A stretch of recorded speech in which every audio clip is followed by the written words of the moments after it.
everybody, Tyrone the Guy 3 here, and welcome to Tyrone. Trunks? Again? What's up? Well, for this next review, you gotta go back in time again. Again? What is my next review? I can't even remember. Let me see.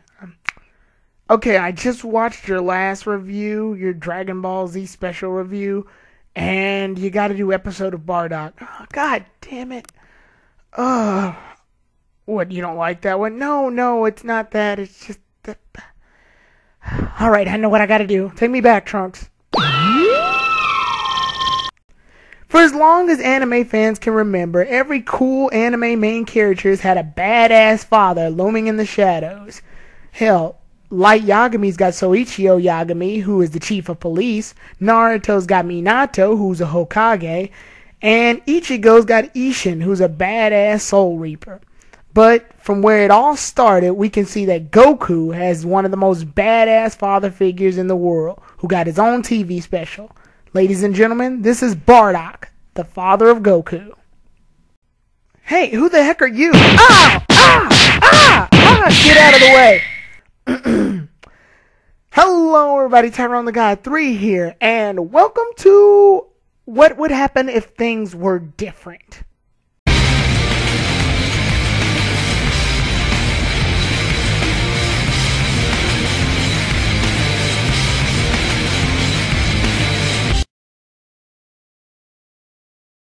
Today we will be reviewing the Dragon Ball Z special, Dragon Ball, the episode of Bardock.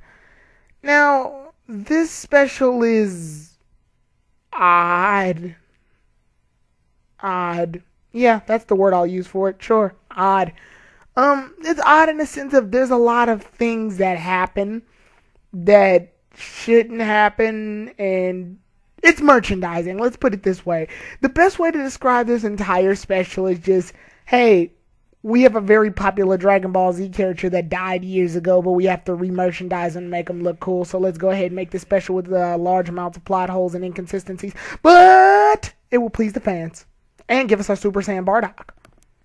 So, as you all know, a lot of famous characters usually end up getting sequels to the Dragon Ball Z universe, coming back in various movies or specials. This one's no different.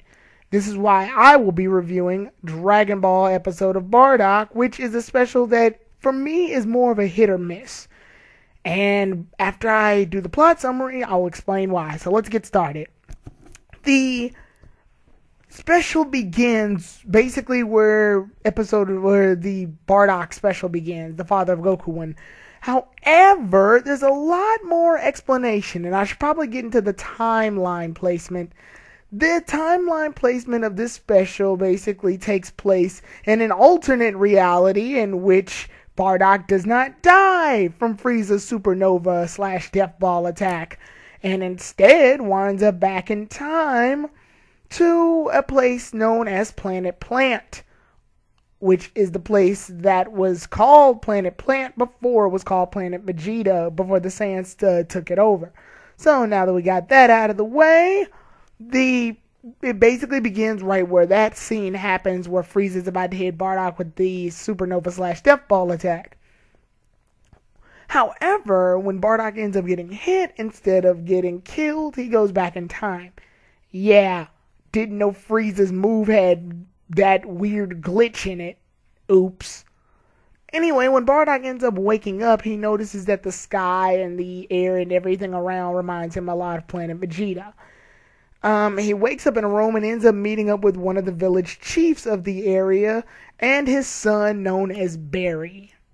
Now, when he wakes up and notices everything, he ends up getting healed by this juice that the chief gives him. This juice is actually reminiscent of the liquid that's inside the healing pods that the Saiyans and the rest of Frieza's soldiers use. It's called like an elixir. So, once Bardock heals up his injuries a little bit, he gets his outfit back on and starts to suit up and get ready to find out or investigate exactly how he's here and how he's not dead. So, because of this, we also see some soldiers that are outside bullying the rest of the villagers of Planet Plant. Once they start bullying them, trying to have them give them all the goods and hail down to Lord Chill, Bardock comes out and firmly whoops both of their asses. Because of this, Bardock is known as a hero throughout the entirety of the village. Barry asked what his name was, and Bardock at first was very stone cold about it and just like didn't answer him and was being pretty much a prick. So Bardock retreats off to a cave to be alone for a while in order for him to train a little bit, heal back up, and be back up to speed 100%. Bardock starts to notice various things about the planet that, like I said, remind him of Planet Vegeta. Oh, and at this point you're probably wondering, hey, what about those psychic powers that Bardock has to predict the future and all that? Yep, they're completely gone. Consistency be damned. Anyway, what we also see in this special is that Barry has somewhat of a Kid Trunk / Tapion-like relationship with Bardock, where every time he sees Bardock alone, and he feeds him food occasionally and brings him food, and at first Bardock was very cold about it, but later on he gets hungry and sucks it up, eats the food, and slowly develops a father-son-like bond with Barry. Ironically, a bond he never gained with Goku or Raditz. So, once this bond develops a little bit, and by a little bit it's really fast, it's like 2 minutes, they start to notice some things up in Lord Chill's spaceship. Lord Chill notices that his 2 soldiers haven't reported back since the whole them going to Planet Plant incident. So Lord Chill decides to go down and investigate along with a couple of his soldiers. They end up meeting the villagers and stating that they're here in order to protect them against various people who would want to steal like the elixir or whatever or take over the planet. So they're basically offering their chances to be security guards, and the villagers open them up with open arms. Unfortunately, that was a downside. Barry picks up on this ruse really quickly and warns Bardock that Lord Chill and the rest of his minions are causing havoc at the village. Bardock's very conflicted on whether or not he should help, and then Bardock goes ahead and sucks it up and decides to fly down there in order to see what's going on. Meanwhile, we cut to the village, and during the village, everybody's basically getting taken over and destroyed and being hurt by Lord Chill and the rest of the minions. Lord Chill basically forces the man in order to give up the elixir that can heal up people using the healing juices. And at first they refuse, but then Lord Chill starts attacking all the villagers. Bardock then comes in, defeats a couple of soldiers, and then once he defeats a couple of soldiers, he ends up face to face with Lord Chill. At this point, Lord Chill's face reminds Bardock a lot of, you guessed it, Frieza. Because of this, Bardock attacks in sheer rage. However, Lord Chill is way stronger than Bardock and ends up slamming him down and handing his ass on a silver platter effectively. The village chief tries to stop this madness, but ends up getting his ass whooped. And then Barry tries to save Bardock too, but then ends up getting hit by the death wave that Lord Chill ends up hitting him with. At this point, Bardock feels like he's completely useless, and he feels like if he were stronger back then, he could have prevented everything from going on, and he is like flustered at the fact that he doesn't have the initiative or the strength in order to bring down Lord Chill or Frieza. Because of this, the rage swollen inside of him awakens, and he ends up transforming into a Super Saiyan. You gotta excuse my unenthusiasm about this. It's just this type of thing has been cliched a lot, and Bardock doing it is definitely not a surprise. I will say a stone cold-hearted Saiyan like Bardock becoming a Super Saiyan based off this logic is kind of interesting, but this formula has been done over 1,000 times. Being a Super Saiyan isn't exactly special anymore, but it does make for an interesting what-if scenario for why Bardock's a Super Saiyan. Bardock's been a Super Saiyan in several different games before this special even came out, so it's cool to give them a special where this actually happens. This was mostly because fans wanted Bardock to become a Super Saiyan more than anything else, because he never got the chance to do it. So, because of this, Bardock is now a Super Saiyan and ends up fighting off against Lord Shield. And I gotta say, Lord Shield gets his ass whooped very brutally. And that's cool because it shows off how brutal Bardock can be compared to a lot of the other fighters we see in Dragon Ball Z. I mean, he is a Saiyan, so it only makes sense for him to fight in a renegade-like style. I guess I should also point out how he became a Super Saiyan in the sense of him banging his head on the ground. A rather weird scene to turn anyone Super Saiyan, but hey, it's a way to get there, I guess, and it does show off his character and how his animalistic lifestyle sort of reflects his Saiyan fighting skills. Anyway, the way he ends up beating Lord Shield is pretty cool. I mean, Lord Shield actually doesn't go down like a bitch. I say this because Lord Shield ends up using Death Ball against Bardock, and Bardock uses Riot Javelin? I don't know. That's the move he used on Budokai 3, so I'm calling it the Riot Javelin. He uses that, and the two beams end up hitting each other, and the beam struggle is actually pretty cool because, like, I thought Bardock would just up and win that beam struggle no problem, but no, it's actually a bit of a struggle between these two energy blasts. Bardock puts a lot of his strength into it, and then Lord Shield ends up getting blasted, knocked out of the atmosphere, and he's done for, at least for that part. Because of this, Bardock ends up walking off into the sunset, and all the villagers praise Bardock for his skills and his him being the hero. And then at that point, Lord Shield's getting healed up by a couple of the minions, but it's too late to heal him up, so Lord Shield ends up dying right then and there. But his last words are, "Hey, tell my family the Saiyan of a Saiyan and his superpowers. He's known as a Super Saiyan," and then he ends up bleh, which creates the legend of the Super Saiyan, implying that Bardock is the original Super Saiyan. And then because of this, he gets the status of Super Saiyan, walks off into the sunset, and everything's over. And that's the end. Bull crap. The special's good, actually. No, I like the idea. Having the idea of Bardock being a Super Saiyan is actually pretty, noteworthy. I think it's pretty cool. It's just, here's my problem with the special. It has several inconsistencies. For one, how come Bardock doesn't have any psychic powers? Now, you can go ahead and say that before Bardock ended up dying, his psychic powers probably kicked in and allowed him to get a dream sequence of what would happen if he was in the area where the whole, Planet Vegeta was originating. I guess this would make sense because Planet Vegeta is about to be destroyed, coincidentally, or ironically. But then, that makes up the thing where, if Bardock was the first Super Saiyan, then how come this is happening generations before? Shouldn't Goku be a lot older? Shouldn't Raditz be a lot older as well? Yeah, a lot of things don't make sense. Also, if Bardock went back in time in order to stop Lord Shield, then how come Bardock couldn't stand a chance against Frieza? Huh?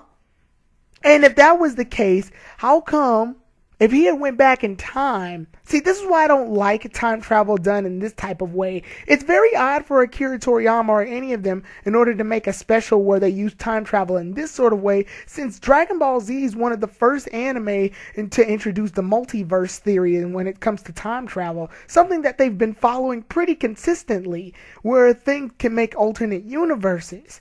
So, when Bardock went back in time, in theory, he should have created another universe. A lot of the fans go ahead and speculate that this is what happens in this universe and makes an alternate universe where Bardock is the first original Super Saiyan and is the one to beat Lord Shield and create the legend of Super Saiyan. But then that would beg the question, what did Bardock do afterwards this whole time? And wouldn't Bardock have been around during the point at which Frieza destroyed Planet Vegeta? And wouldn't he have been able to stop it before it happened, and a bunch of other questions that just cause a bit too many headaches.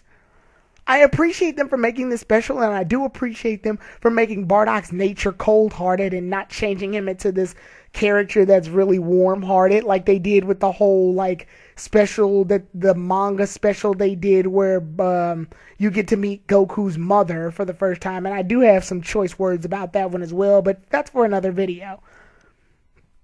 Anyway, what I'm trying to say is that if you're going to use time travel, use it in a way that you've already established. In this sense, we get the feeling that Bardock's the one that created the legend of the Super Saiyan. Unfortunately, that opens way too many plot holes since Bardock introduced his name in this special, which means if they pass down the legend, obviously his name is going to be Bardock. Obviously, people are going to know his name is Bardock. Obviously, before Planet Plant, people end up getting destroyed. I'm pretty sure they would have talked about Bardock, which means that would have caused a lot of issues, because then if they had given birth to Bardock, that would have been an issue, because then Bardock was already the legendary Super Saiyan, which means he can't be the legendary Super Saiyan and be in the exact same timeline at the exact same place. And Goku and Raditz would be older. Just saying. Anyway, the thing about this special is I don't hate it. It's not bad. It's definitely interesting. It's definitely taking the formula of Dragon Ball Z and putting it into a what if. And I always love when they take the world of Dragon Ball and put it into different situations. However, there's way too many plot inconsistencies, plot holes, and this was simply made just for fan service. Come on, guys. You all know you wanted a Super Saiyan Bardock. Bardock's a badass, and that's what attracts a lot of people. He's like the edgy Goku. The Goku that could have been if he had, been more renegade-like. And because of that, we obviously want to see him become a Super Saiyan. It's been a fan art for years, ever since Bardock's introduction, probably. I gotta say, I actually really like Lord Chill. And I should also introduce that this special is also odd in the sense that the only real way you can watch it if you're in the US is to buy Dragon Ball Connect. Ew. Yeah, either that or you can look on YouTube. I'm pretty sure it's on there somewhere. I actually watched a fan dub of it. I'll probably send a link in the description. They did a really decent job with Bardock and his voice, so it sounds good. The villagers sound like generic villagers, but what do you expect? Everything in this special happens really fast, too. I should also comment on that. The special in itself happens rapidly, to the point where a lot of things happen, like the development scene that I was talking about with Bardock and Barry. Literally only happens it happens in 2 minutes. Everything here happens very rapidly, and for the most part, it does its job. I mean, Lord Shield is basically just an older Frieza. There's nothing you can really say about it. Kind of jarring over what form he's in right now, or what strength power he is, considering the fact that he was able to beat Bardock's ass. Let's assume he got the Zenkai boost from Frieza's whole fiasco. And then, I guess you can say he was about third form Frieza strong? But then that raises the question that the Super Saiyan transformation, then him lasting a bit of a chance against Bardock, and it just leads to a lot of weird questions. This whole special leads you to questions. It's definitely a special I would stay away from if you never watched Dragon Ball Z a day in your life. Do not watch this if you're not familiar with the DBZ series. Would I recommend it though? If you are a longtime DBZ fan to the point where you've watched this series over and over and over, and the movies and the specials, then yeah, give it a shot. Because this is definitely just an alternate route of what would happen if things were different, I guess. Or if things were changed, or I don't know. This was definitely the most odd trend of going back in time or predicting the future. I noticed a lot of the specials usually have to do with time. As, Bardock, he could see into the future. Trunks goes back to the past. This is just an alternate what if Bardock went back to the past type deal. I don't think you have to worry about it. It's not canon, even though Akira Toriyama did take place in making it. I don't believe he said that it was pure canon, so you don't have to worry about it. It's the most odd route that they've ever gone with Dragon Ball Z. And let's be honest, it's because of merchandising. Bardock's a popular character, ergo, they're going to give him a popular special to give him more screen time. That's basically all I have to say about this special. Like I said, it's interesting. That's all I really have to say. Do I hate it? No. Do I love it? No. I think it's interesting. It's a nice little take on things. I definitely would watch it only if you're a longtime DBZ fan. Try to watch this as one of the first Dragon Ball Z movies or specials you ever watch, and you will be confused. So yeah, there you go. Now, if you don't excuse me, I have to go back to my original timeline before past me realizes that I knocked him out. See you all then, everybody. Tyrone the God 3 out.